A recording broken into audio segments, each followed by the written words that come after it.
An old preacher was on his deathbed, and he sent a message for his banker and his lawyer, both church members, to come to his home. When they arrived, they were ushered up to his bedroom, and as they entered the room, the preacher motioned for them to sit on each side of the bed. The preacher then grasped their hands, sighed contentedly, smiled, and stared at the ceiling. For a time, no one said anything. Both the banker and the lawyer were touched and flattered that the preacher would ask them to be with him during his final moments. But they were also a bit puzzled because the preacher had never given them any indication that he particularly liked either of them.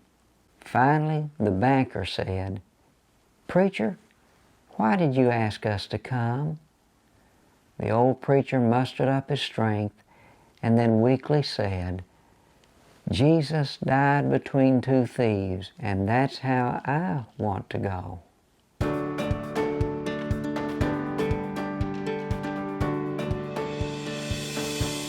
The Khmer Rouge, or Communist Party, under Pol Pot, seized control of Cambodia in 1975 and forced thousands of people into labor camps, resulting in the death of political, religious, and educational leaders. Victims of this tragic genocide were often buried in mass graves known as killing fields. This is just one example of the countless acts of human atrocities that have occurred throughout history. Of course, the worst example of genocide was carried out by Adolf Hitler and the Nazis during World War II, resulting in the death of over 6 million Jews killed simply because of their ethnicity. Closer to home here in America, newspapers and the evening news daily report stories about murders or school shootings or other violent acts committed by human beings against other human beings. As well, we are becoming more and more aware of the emotional and psychological injury caused by bullying.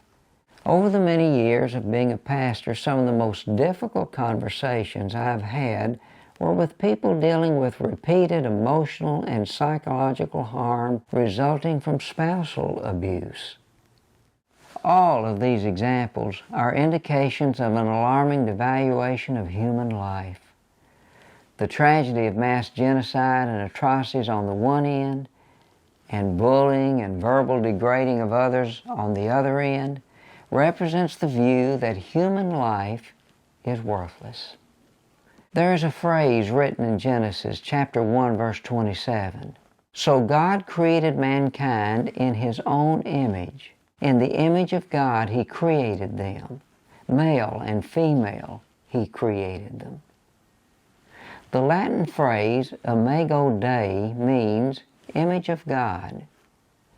Most biblical scholars agree that the likely meaning of that phrase refers to our ability to relate to God, because He is a personal God with whom we can commune, and to a limited extent, know. Others suggest that Imago Dei accentuates the spiritual dimension of human life. In other words, we're not simply biological creatures similar to animals. We have a conscience. We can make rational choices. We can plan ahead and implement the plans. We're spiritual, not just physical entities, all of which speaks of human worth.